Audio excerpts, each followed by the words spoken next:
Hi, third graders. Happy Thursday.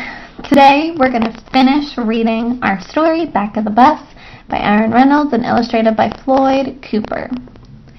Just to review, we know this is a historical fiction text. So although some things in this story are true, some things are not. We know our main character and his mother are sitting on the back of a bus.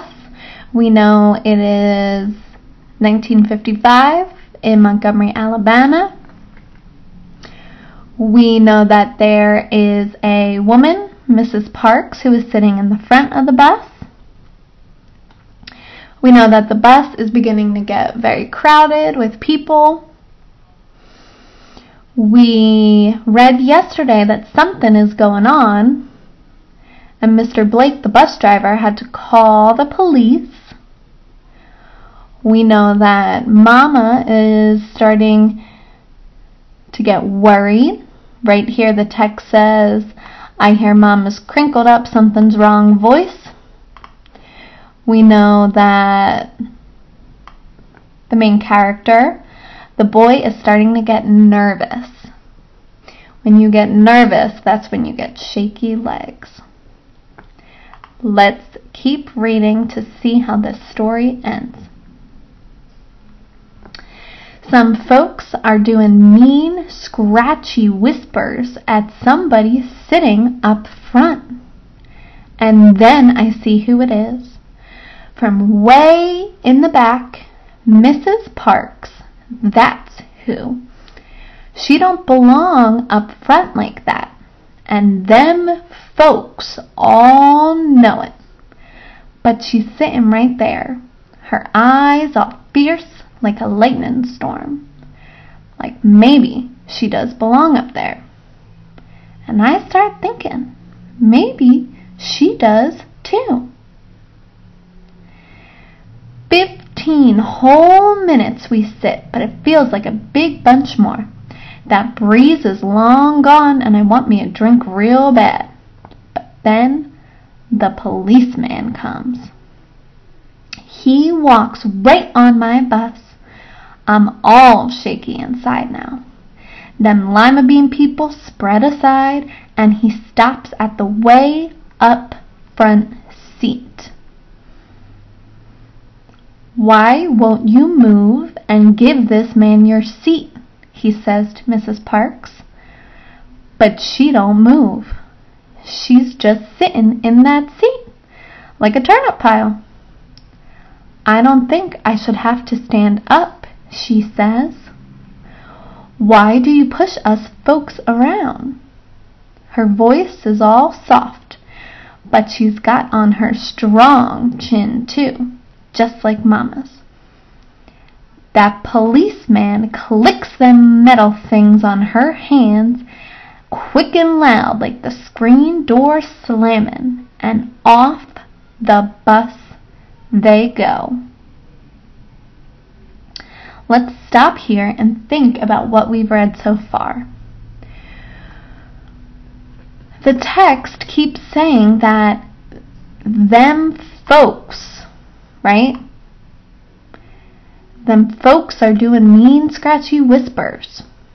Them folks all know that she doesn't belong up front.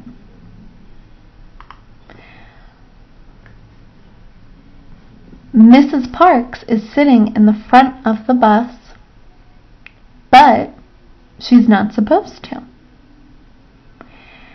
She doesn't get up.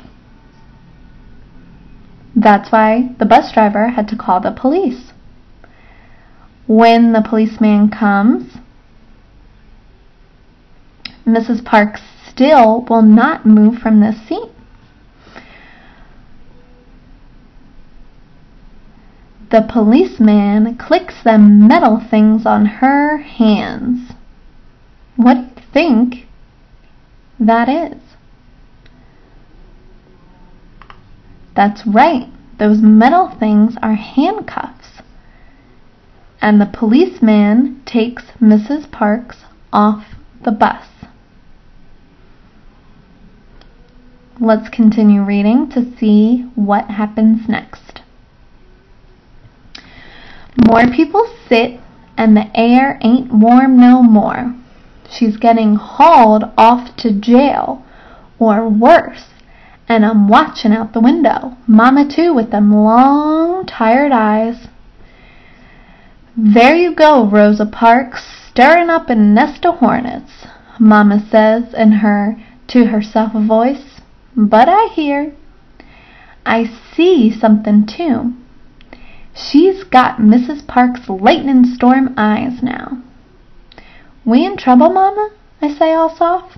No, we ain't, she says. Don't you worry none. Tomorrow all this'll be forgot.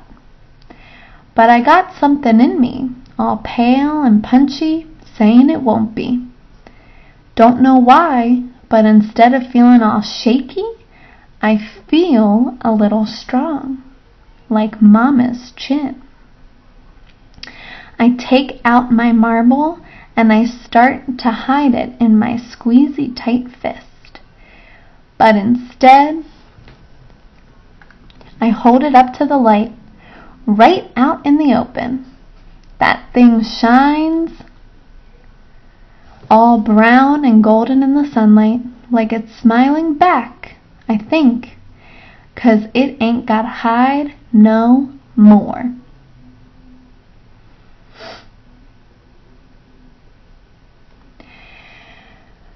The reason this story is historical fiction is because Rosa Parks, or Mrs. Parks in this story, was a real person.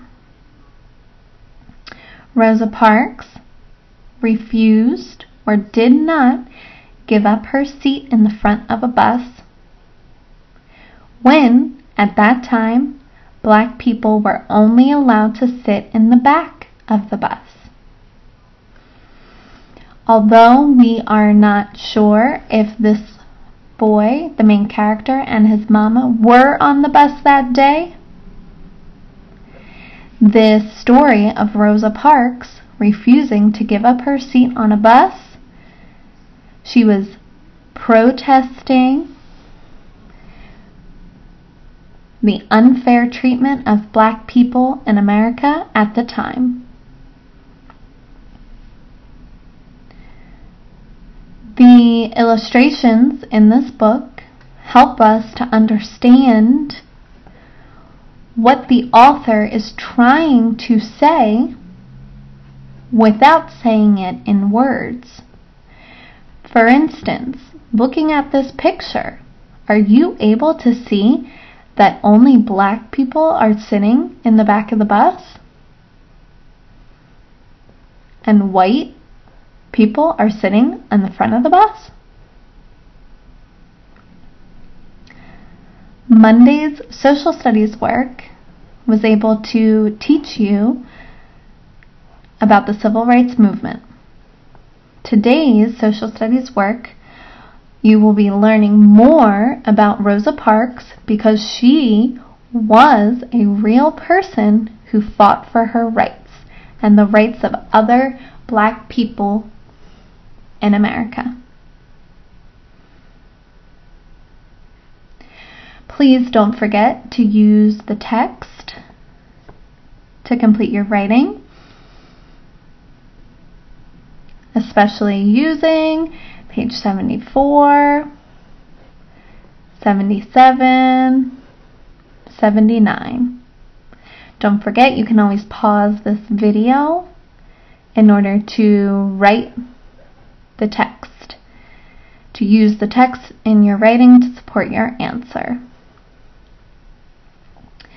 When you complete your writing today, please complete your social studies work, where you will be learning more about Mrs. Parks and how her action